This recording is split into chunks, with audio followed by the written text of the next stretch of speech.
All right, welcome back to the garage. So tonight we are going to get into a lot of details. I'm going to show some side elevations, side views of each wall, basically, and get into a lot of details around cabinetry and openings and all that stuff. So we'll start here with the floor plan. This should look pretty familiar. This is the layout that we've agreed to. I think it's looking great. I'm going to set this aside for now, and we will come back to that as we go.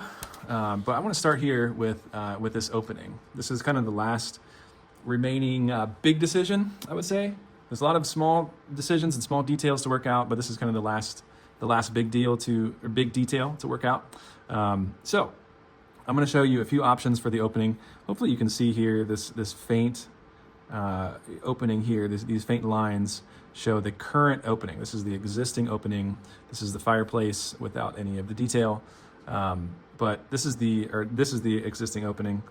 So this first option is one that I think would be pretty awesome. And I think Kyle's really interested in it too. Kyle's been doing some of these transom windows above doors. It's a really cool look. So probably the most bold look of the options, or the most bold option. So logistically, what we would be doing here is raising the header. So there's likely a header above this existing opening, kind of right here, sitting on top of this opening, that's supporting the weight above. This is a load-bearing wall here. So we would be basically taking out that header or moving it up so it's above the transom window. So it kind of sits right here. And then we would kind of build out the window and the opening. So, a little bit of work to be done. It's hard to know exactly until we get into the wall what things look like in there. It could be that the header is already up there and we wouldn't have to do much. But it's likely that the header we would have to move the header. That would be the big lift here. Pun intended, of course. So really cool look though. I think we could trim it out really nicely, take the trim and everything all the way up to the ceiling. Just kind of match the other. There's this style of window in the kitchen, kind of straight through this opening. You can see the window to the outside. It kind of matches that. This window is also in the stairs. So could be a really cool look. Let some light in. Kind of one of those features, like as soon as you walk in the house, it's like, wow, that's neat. Look at that. That's cool. But even more than that, I think it would just kind of make this opening feel, kind of grand. I think that's one thing I want to accomplish with this opening. This is a really important opening, from the living room, kind of welcoming you into the dining room, into the kitchen. And it should feel like, a special grand opening, much more so than like a bathroom door. It doesn't have to feel special. So with a bathroom door, we just do kind of simple trim around the door like that. But with this opening, let's make it something special. So just a couple details here. This is a 36 by 80 opening. So it's a little wider than, kind of a standard opening is going to be 30 inches. That's just sort of your typical interior door or interior opening is 30 inches. So this is a little wider, 36. That extra 6 inches is going to make a big difference. And the 80-inch opening for the door itself is kind of standard height. So that is option one. It's the transom. So, a bit of extra work to get that transom window in there. But it would be a pretty cool and dramatic thing that could be worth it. The next option is what I call the tall option. So the next option here is the tall option. So this is how it sounds. It's a taller opening. So we're still doing the work of pushing the header up, which is likely right here. So we're still taking the header up. We're still getting into that process of doing that. And this is actually a 40-inch by 88 opening. So we're adding 8 inches to a normal standard opening height, and then we're adding 40 inches compared to 30 inches. 30 inches is a standard width, so we're adding 10 inches to the width, and it's a little bit wider than our other option, which was 36 inches. So I think this would be a really, really cool effect as well, and still kind of give the sense of this grand opening. So yeah, that is the tall option. I think it's another great option. I think it would look pretty great. and it's going to give you some extra space in the living room here, as you can see, and in the dining room, and just kind of still kind of have this effect of closing off the space just a little bit, just enough. All right, the third option is right here, if I can grab it. Okay, the third option is this standard option, which it's not the best. It's not the best name because it's more than standard, but it was just the best name that I could come up with at the time. So the idea here is that we're just keeping everything where it is, not getting into the header, and just making the opening wider than a normal, 30-inch opening. That's why I didn't like the standard nomenclature there, because it's, a standard interior opening is 30 inches. This is 36 inches. It's a little hard to see that text there. 36 by 80. And we could go 40 as well. We could do a 40-inch opening as well, 40 by 80. But this is, I call it standard. We'll call it standard plus. Standard plus. I called it standard because it is a standard door opening. So if we do, the tall opening 40 by 88, it's not really a standard. You could never put a door there, unless you had like a custom door or something. And this is kind of a standard opening that you could put a door in. 36. So doors are typically 30 inches or 36 inches. Most front doors are 36 inches. Most interior doors are 30 inches. Obviously this varies if you get into custom homes and stuff, but typically if you go to Lowe's or something and get an interior door, it's going to be 30 inches, or an exterior door is going to be 36 inches. So this is still making the opening a little bit wider, but still kind of keeping it with the standard opening. I don't think this is critical to do this. I think we can make the opening however we want. I don't think adding a door in here is a great option, just because you would lose space in the dining room and the living room by having this kind of door swinging either way. But it does have the option there, and it's kind of more of a standard thing, and probably the lowest cost option, while still having it's still a little bit wider than a standard opening or a normal opening. It's a standard plus opening. So a little bit wider, but still gives you this, still a little bit more separation between the spaces, and still gives you some room in the living room and dining room on either side, especially in this corner. So those are the three options, option A, B, and C. I guess option D is to just keep the opening as is. Keep the standard opening, or keep the existing opening, I should say. So those are some things to think about with the openings. So now let's get into some elevation views, and hopefully this is exciting to see. It's been exciting to kind of get this stuff laid out, and just kind of see it exactly how it would look. So I'm drawing this to scale, so down to the inch, subject to change a little bit. Once we get in there and get like really exact measurements and get the wall down and everything, some of this might change by an inch or two, but it should be pretty accurate. I've tried to take good measurements of the space. So we're looking at the north wall here. So we've got the exterior door, back door, and then we've got, let's just kind of work our way left to right. So we've got the back door here, and then here we have this floor to ceiling kind of cabinet system that's gonna really feel like it's built in. It's gonna be all the way to the ceiling, attached to the wall, obviously. And so a couple things I'm looking at here. You can see we've got these, and there's no doorknobs here. By the way, I'll just draw them in. I won't do this on everything, but there will be doorknobs eventually. So what I'm looking at doing here, I've tried a few different things, and the latest thing that I like, and keep in mind here that these are, we can refine all these details. These are really like suggestions, kind of a jumping off point. So if you look at this and say, let's do something a little different here, that's totally fine and great. We can talk through all that stuff. So what I have here, what we have going on is, this is a top view here. So we've got a 21-inch depth base. So it's not quite as deep as a standard cabinet. Standard cabinets are 24, standard base cabinets are 24 inches deep. So it's a little bit more shallow than a standard 24-inch deep base.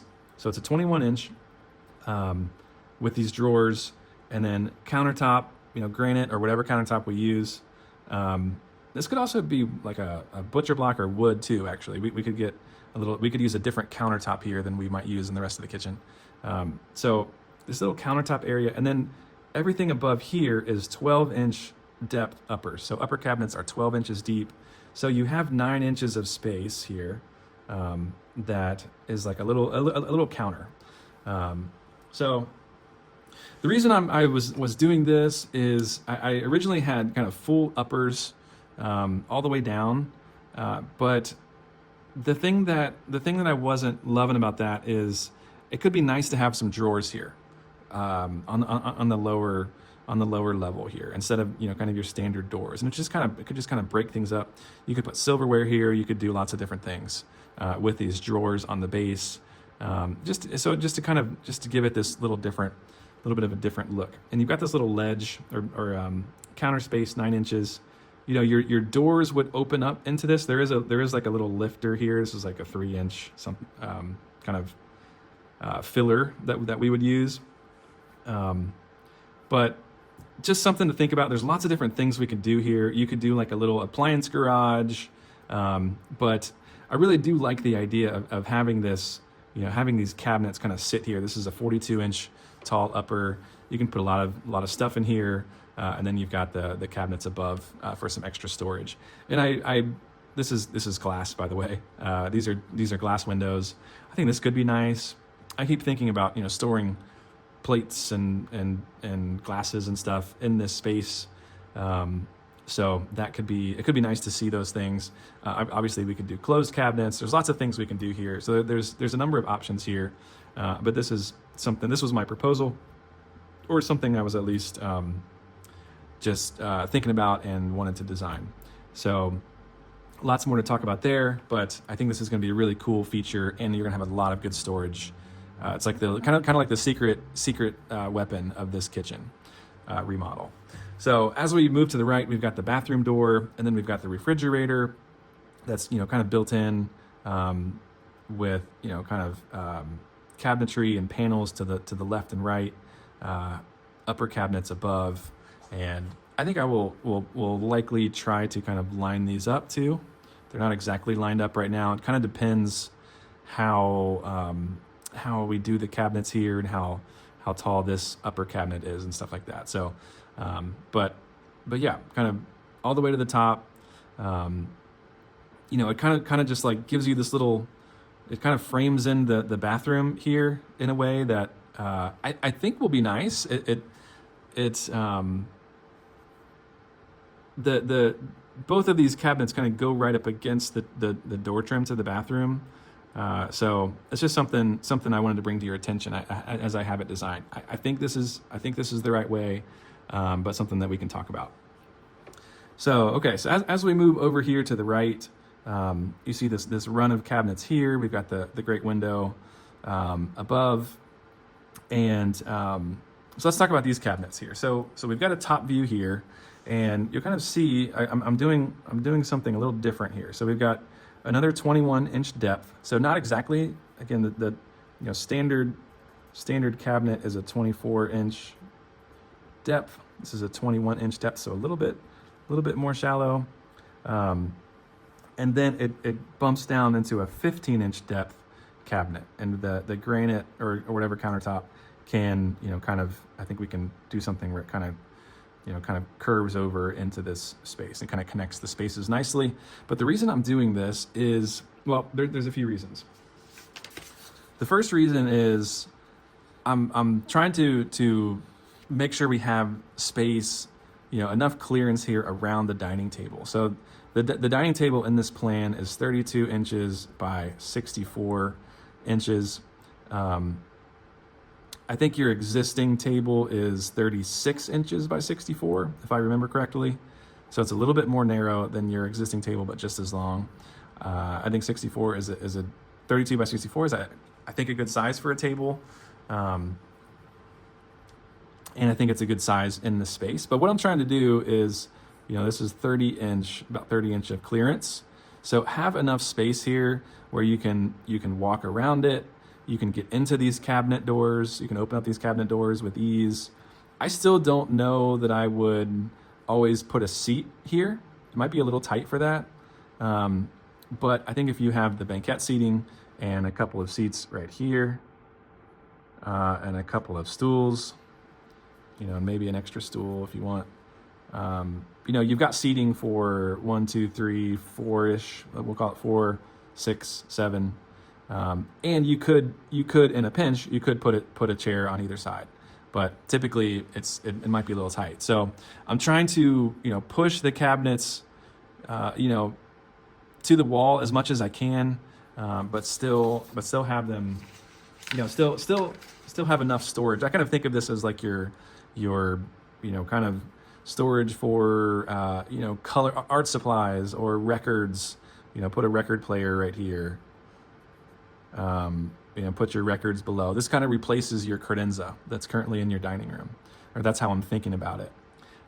So that's why I'm thinking about this 15-inch depth. You know, you could go more narrow. You could go like a 12-inch depth.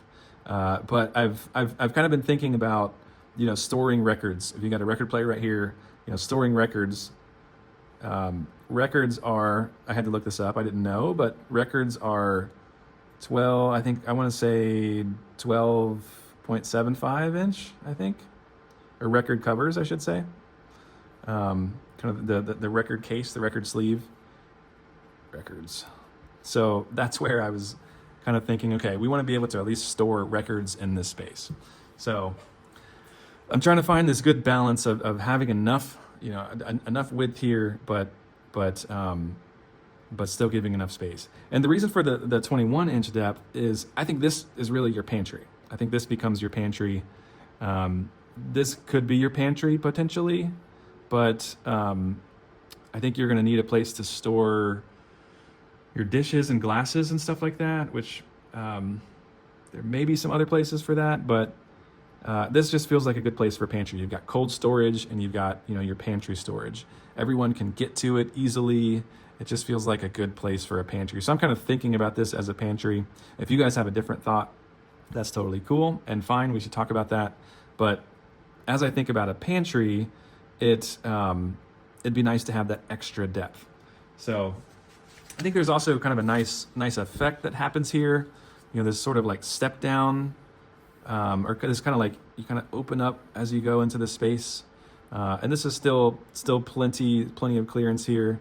I think this is 45 inches from the edge of the refrigerator door to the edge of this cabinet, which I think is a good space. I think it's a great clearance. It's a generous clearance. So, you know, we're not super scrunched here, but there is kind of this nice effect of sort of opening up as you kind of get into this kind of cozier space. So that is that. Again, I've got the drawers here. We can talk about this. We can kind of work out some of these details. You can use doors, of course. And there's a number of different things that we could do. I think the drawers are just kind of nice. These big wide drawers are nice for storage. And I did look it up. You can put a cereal box in this drawer, but you have to lay it flat. So this is Cheerios. You have to lay it like that. But cereal storage is key in our house. So I was trying to think about that for you guys. As we're moving around here, I have this sconce here. Really hard to tell what that says, especially on video. This is a sconce light right here, which I'll talk about more in a second. And then I've got some wood shelves, which I'll talk about more in a second too. So that is the north wall. Let's move into the east wall, which is the banquette wall.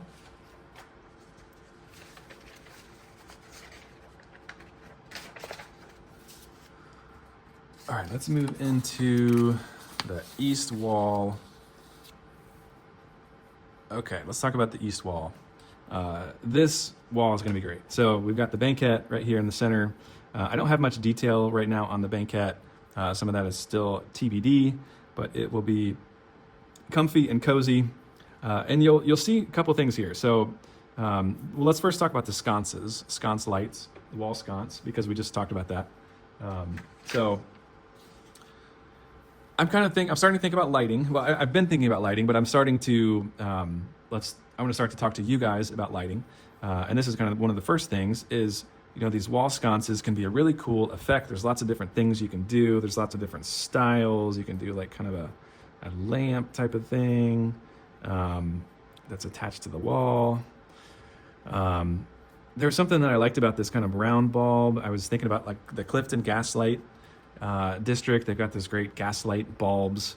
So maybe there's something to be done there that kind of mimics that. Cozy lighting. And I'm kind of thinking about as you get into the dining space, we can change the lighting just a little bit. I kind of see the kitchen as more like bright lights, can lights plus some pendants too. And then kind of in the dining, still bright lights, but just changing the mood just a little bit. And I think these sconces on either side of the window can be a really nice effect with the banquette. So yeah, that's something to think about with the sconce. That's what I was kind of getting to with these wall sconces. Weird word, sconce. But anywho, so we've got the banquette, and then you'll notice these lower height cabinets on either side of the banquette. So what I'm trying to achieve here is, if you are sitting here and got a cup of coffee or something, and you want to put it, next to on this counter, next to the banquette, it's nice if it's not super tall. It's going to feel kind of comfortable to reach over and kind of put your hand there, or put your coffee mug there. So kind of a little step down. And again, we kind of have this effect. We've kind of got these taller pieces, and we're kind of stepping down. We're kind of stepping down into kind of narrowing down a little bit with the cabinets, and kind of moving down into this. We're kind of sinking down into this cozy banquette dining space, just to separate the spaces a little bit, the feel of it and the look and all that. So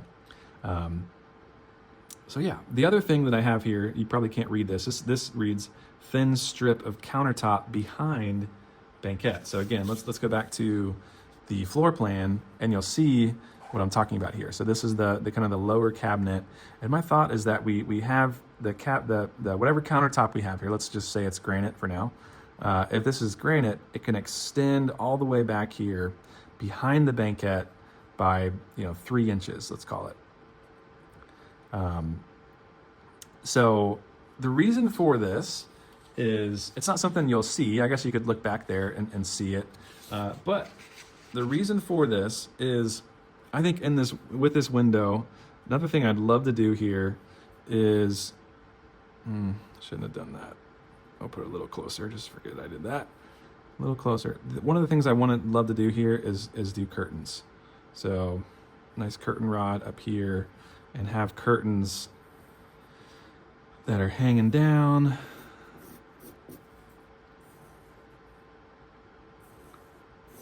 Now you can open up during the day, and at night you can close this up. Before I got married, I was never a curtain guy. I just never really thought about curtains. I thought, well, I've got blinds, that's enough. But when I got married, Brittany introduced me to curtains, and it changed my life.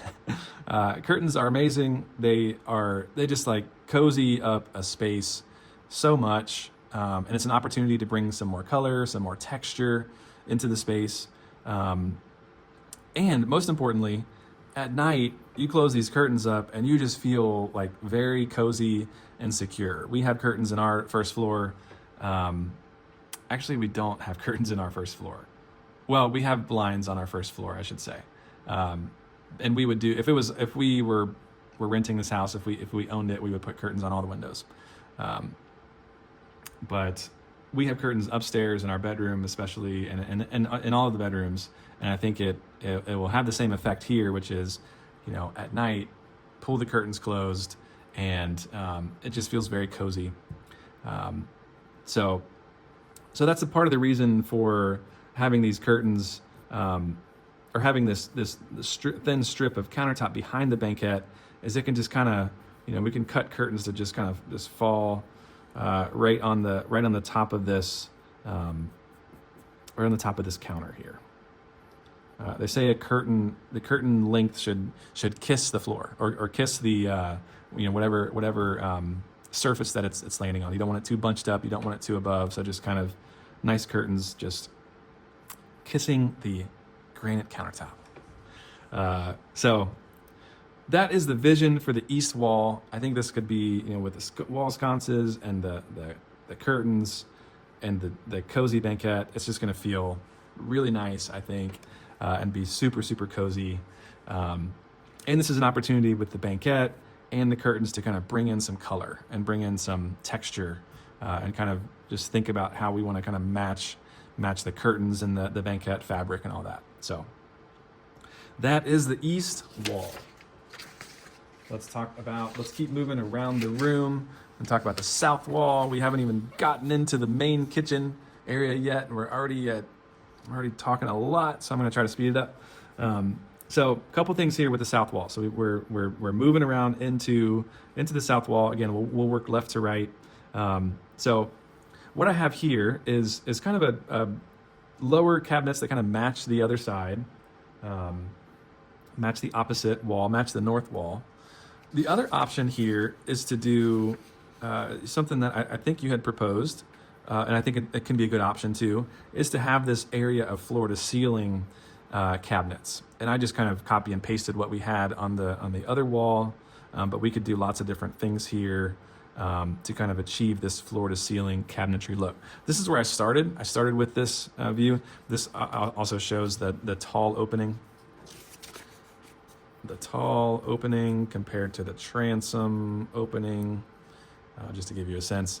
I started here, and I think as I was doing that, I was kind of like, well, I kind of like that everything is sort of lower over here. Once we get into this, we're kind of taller, kind of floor to ceiling stuff here. Once we get over here, we're kind of lower center of gravity. So that is where I landed here with, let's just kind of keep it low, but something we can talk about, because I think there's some good storage opportunities here. So if we think the storage is needed, the thing about kitchen / dining room, let's get all the storage in there first. Like let's make sure we have the storage that we need, and there could be a lot of good storage here. But what I have here is a lower base cabinets, and then this is a shelf. So I was thinking, well, maybe we kind of have a shelf here. You could even do a couple shelves. We could do something fun, to store books or whatever else we want to store there. So that is an option. Or the kind of the more the floor to ceiling storage option is something we can talk about as well. All right. So, and again, the opening, there's lots of different things we can do here. This just shows the transom, just to give you a sense for it. So you can kind of get a sense, kind of looking. This is the north wall with the window and kind of the transom. Could be pretty cool. But let's keep moving. So as we're moving along here, now we're kind of getting into the heart of the kitchen. So you see, I dropped in this little Eames stool. You don't have to have Eames stools. I just did that for fun, just to give you a reference, for sitting at the peninsula. So this is the peninsula area here, and this is the countertop that extends with the backsplash, and then a wood shelf here. I have this wood shelf idea. It's kind of like, kind of mimics what we have over here, kind of a continuation. Kind of lines up with the bottom of the upper cabinets here, just to keep everything looking good and cohesive. So I think you could also maybe do another bit of upper cabinets here too. This is something that I didn't have originally in the plan, but I think you could, if you want. This could be nice to have the storage here. You could kind of do the same thing over here. Kind of have the same thing. It's going to be a little tricky to get to because you have the peninsula here, so you're you're standing here. I wouldn't go wall cabinets all the way over necessarily. You could, but you know, any cabinet over here is going to have to be accessed from the other side of the peninsula. So so it might be a little bit of a stretch, you know, to be standing here and kind of getting something in this part of the cabinet. But I think this is an option as well, or we can maybe do like a little bit narrower uppers. But that is an option too, to have some storage, and we could still do, you know, a wood shelf over here that you can put pictures on, or books, or whatever else, a plant, whatever. Just to kind of fill the space a little bit. Not that you have to fill space, but I think there's an opportunity here to do something nice. Have a little wood moment right there. So we've got the peninsula here, which we'll talk about in a minute. Cabinets to the left side of the oven. What we have here is like a little spice cabinet.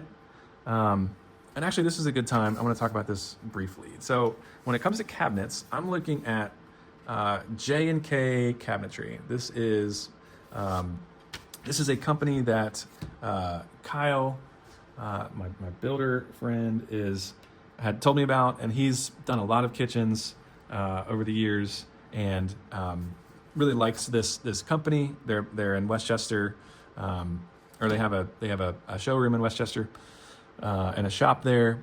But good quality cabinets at a good price. So a quick note on cabinets. Let's talk about cabinets very briefly. I'm gonna use my pencil here so I don't totally bleed through. So when it comes to cabinets, you really have three. Let's do a different pen. It's a little hard to see that pencil. So when it comes to cabinets, you really got, oh goodness. Let's try another one. Let's try a red. There we go. Hopefully you can see that. When it comes to cabinets, you really got three options. So you have what is called a partial overlay, which means that the door, well, let's just do it like this. And just pretend those lines are not there. This is a partial overlay. Then you have overlay or full overlay.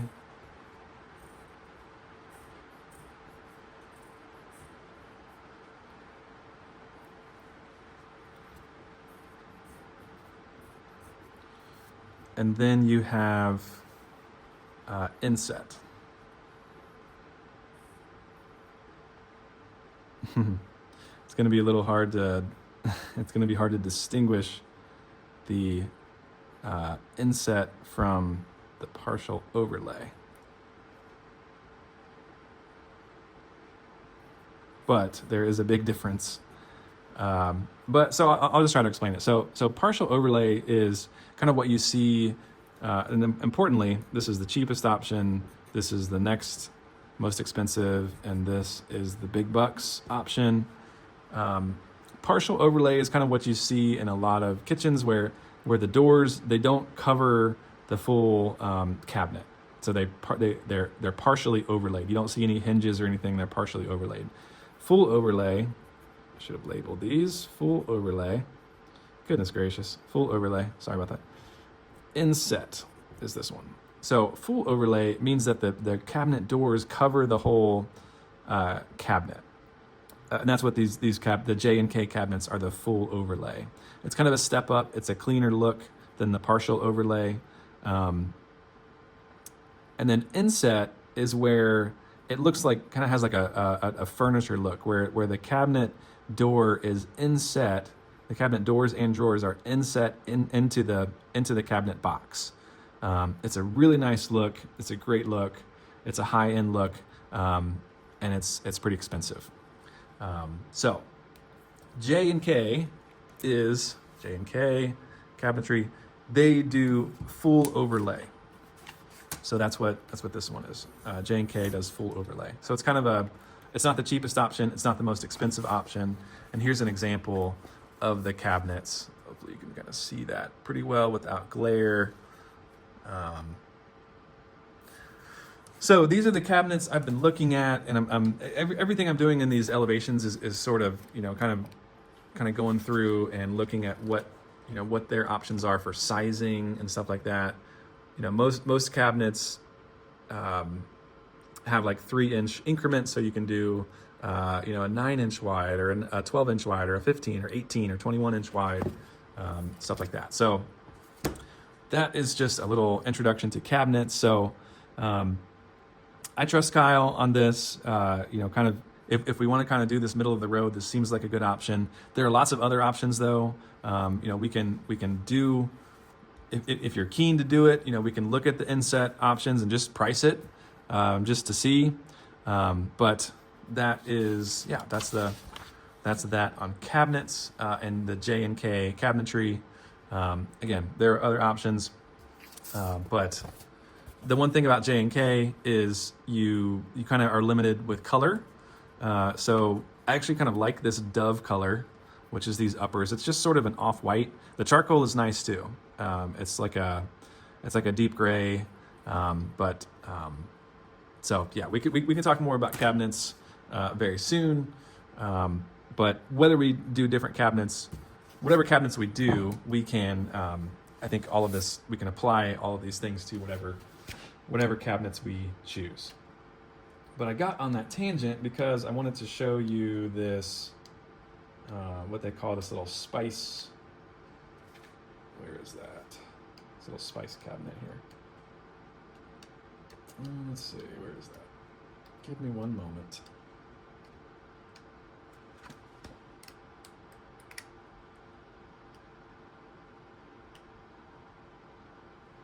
Oh yeah, okay, so this is what I was referencing. This right here, hopefully you can see that. This little spice drawer base cabinet. So it's got these little cubby kind of pull out things. You can also do kind of a pull out spice drawer that I think your neighbor has in her kitchen. So that is what this is. That's what this is right here, next to some wider drawers. We can talk more about this. This might be, you could do like a little skinny door here, good place for like big pans and cutting boards and stuff. And then, play big wide drawers for pots and pans and stuff like that. And uppers above, and the hood vent is up here. There's a few options here that we can talk about. There's lots of different things we can do here. Well, I wouldn't say lots, but there's a few different good options. So that is the south wall. Let's keep it moving here and try to wrap this up. So let's look at this view. So this is a view facing east. So we're kind of sitting in the kitchen, or we're standing in the kitchen, and we're looking towards the east. We're looking at, the banquette is over here. So we're looking at the peninsula, and what we've got here, a few things are the microwave. This is a thought about putting the microwave in the peninsula. Kind of you could do a pull out, kind of a drawer microwave right here, with a drawer below it, and you've still got a drawer and some nice cabinetry next to it. You also have a 6-inch overhang here. So the peninsula, the countertop in the peninsula has a 6-inch overhang, and this is something that we talked about, Shannon, with in your current kitchen. I think you told me that sometimes you guys will eat at the peninsula and just kind of sit against the cabinets. So I like this overhang here. Just a little bit of something, just like a little bit of a bar area. It's probably not a place you'd want to sit for a long time, but you could pull a stool around and sit here and eat, and it's gonna feel okay to sit there kind of in a pinch. 45-inch clearance from the edge of the counter to the edge of the fridge door, which I think is great clearance. I think this is going to feel like a generous opening. So a few different things we can do here. If you don't want the microwave here and you just would rather have this cabinet space and drawer space, with any of these things, we can get into more of the details. Like maybe you want the drawers here. I think drawers are really nice. My parents have some nice drawers in their kitchen to store big pots and pans and stuff. And especially for the lowers, it's just nice. It's easier to get to stuff that way versus kind of digging around into doors below. But it's kind of a preference thing, so we can talk more about that. I have the microwave in here. I kind of like the, this is kind of going to be your prep space. You got the oven right here. You're kind of making food. You're grabbing stuff from the fridge. You're kind of bringing it over here. You're preparing stuff. The microwave kind of makes sense to be near the fridge. I think there's a lot of, kind of activity from the fridge to the microwave. So I do like it here. It's kind of nicely tucked away. But if you don't want to put it here, I think we could put it, kind of next to the fridge or on the countertop. Are some other good places. So the other options here are to, aside from the microwave, the other option here, which I don't have a like a corner cabinet in these layouts. So the other thing you could do if you want a corner cabinet, it's going to come in a little bit here on both sides, and you can do like kind of an accordion type of door that opens like this. Probably hard to get what I'm saying there, but maybe you do. You can have like an accordion door, or you can do like an angled door with a lazy Susan inside. There's a few options there. Corner cabinets are tricky, as I'm learning, partly because they just take up space here. So they kind of take up some valuable space on both sides, and they're kind of just like. It's just hard to get to all the stuff in that deep, back corner. But if that's something you're interested in, we can make it happen. And it is a good, there is a lot of storage in a corner cabinet. We have a corner cabinet in our kitchen, and we do store a lot of stuff there. Having said that, I think if there was a better place to store big, pots and pans and things, I would rather store it in a big drawer, I would say. But we can talk about all that stuff and make your dreams come true, of course. That's what I'm here to do.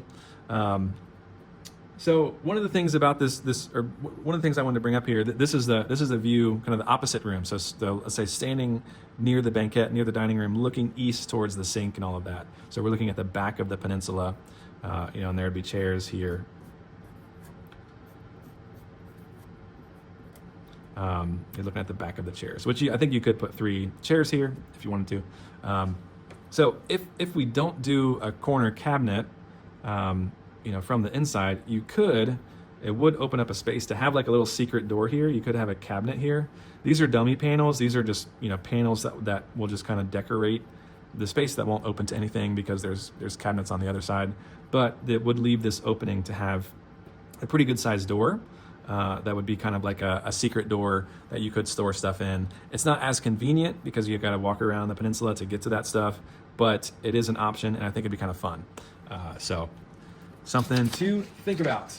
Another thing to think about. All right, I've got one last sheet, and then we're going to wrap up here, and that is the west wall, so the sink wall. So a few things I'm doing here. So you're in your current kitchen. You've got this angled cabinet that's like this, which I'm using the same thing, the same angled cabinet. I think it's nice to have this angle. Especially after seeing your neighbors' houses, I'm like, man, it's nice to have that extra space there. It does give you a lot, but I think it just makes the clearance is just a little tight, and I think you're gonna appreciate having the angle. And you guys have the angle. You already have it. You're already used to it. So I want to just make it as easy as possible to get into the basement. You're going to be using. I imagine you're going to the basement a lot, especially for laundry and other things. So I'm keen on keeping the corner cabinet there. But the difference is here. There's a couple different things happening. You have your dishwasher right here, and your sink is kind of next to the dishwasher. So your sink is like over here-ish somewhere. Your sink's probably like here. Color that in. That looks a little like a you-know-what. So one of the other things I wanted to mention, I just remembered. Let's see. South wall. I wanted to show you this just for reference. So just for reference, This is like your existing wall is like here, is like right here. That's your existing wall. I'll draw it on the floor plans here to give you a sense. Your existing wall kind of cuts right through the fireplace. So that's like so your existing wall is like right here. So just as a reference, I just want to give you this reference, kind of overlaying this new layout onto your existing space. So, in your existing space, you've got your kind of cabinets kind of come around here, and the peninsula kind of comes around here. So just want to give you a sense, of what we're kind of opening up here. It's going to feel really nice. Anyway, let's talk about the west wall. So again, you've got the angled cabinet, dishwasher, and the sink is kind of over here. And then you've got your trash cabinet over here. What I'm doing is flipping these, so putting the dishwasher over here, and the trash cabinet is here. And we can talk a little bit more about the trash cabinet, about the options there. And what this does is it allows you to put the sink in the center, kind of centered under the window. I don't think this is like critical. I'm not one to, I love symmetry where you can have it, but especially in a kitchen, it's not a critical thing to like. You wouldn't want to like center something just to center it and kind of lose some functionality, but it is a nice look. And I think what it can do is move the dishwasher over here and the trash over here. And this was something that you talked about, Shannon, or I think this was your idea to like, what if we flip those and the trash was over here? You kind of, to get to the trash, you're kind of going here through the basement door and out the side door to get to the trash. So just make that stuff closer. If you end up putting your glasses and whatnot in this cabinet space right here, easy access right there to it, kind of grab stuff and put it right into the cabinet. So, and it allows you to center the sink. And I think you're going to have, I don't think you really lose a lot of counter space because you're kind of just shifting things around based on what you currently have. So you've got like, I think this is a 24-inch space to the right of the sink, and then you've got a little bit less over here because of the angle, but still decent space on either side. So, your current sink is kind of here-ish probably. So, yeah, it's just kind of shifting things. I guess in your current setup, you have a little. It is kind of nice to have one longer run of counter space, but anyway. This is an option. I think if you don't mind what you currently have, we could stick with what you currently have and kind of shift things around. The only downside to the dishwasher being like this is the door. So a kid running in from the back door and the dishwasher's open, hitting a shin on an open dishwasher door would be that would be a real bummer. So something to think about, but I don't know. I think it's kind of one of those scenarios that's like, it's not really going to probably happen that often, or maybe never, but something to think about. But the other thing is, let's talk a little bit about your trash, how we're handling trash, how you like the current kind of trash pull out cabinet, versus one other thing that we could do is, kind of in the cabinet, somewhere here-ish, and then just put a regular trash can right here. I think that could be another option. I think there's kind of mixed feelings about the pull-out trash can, in-cabinet trash can system. J&K does make that they do have that option that's similar to what you currently have. There's also an option, there's also a Simple Human kind of a system that kind of pulls out, and you just attach it kind of to any cabinet and it pulls out. I'm really drawing this poorly, but this is a recycling and a trash can. There's like a Simple Human system. I really like Simple Human. I think they make great products. So that is an option. And I did kind of consider that, with this cabinet, it would fit this Simple Human little mechanism that you can pull out, and if it breaks, you just replace it. Just get a new one and screw it into the cabinet, into the bottom of the cabinet. So let's talk about trash, how you want to handle that. If you're mostly fine with how it currently does or how it currently works, then we can keep it like that, or we can think about kind of creating a space for trash, because that's an important part of the kitchen, trash and recycling. All right, I think that is it. Maybe my longest video yet, but lots of details to work out. I hope this is exciting for you guys. It's exciting for me, kind of really getting into all the details, into the nitty gritty, what is actually going where, what can actually work, is really exciting. And yeah, as we keep going, I'm just really excited. I think this is gonna be awesome. So let's do this thing.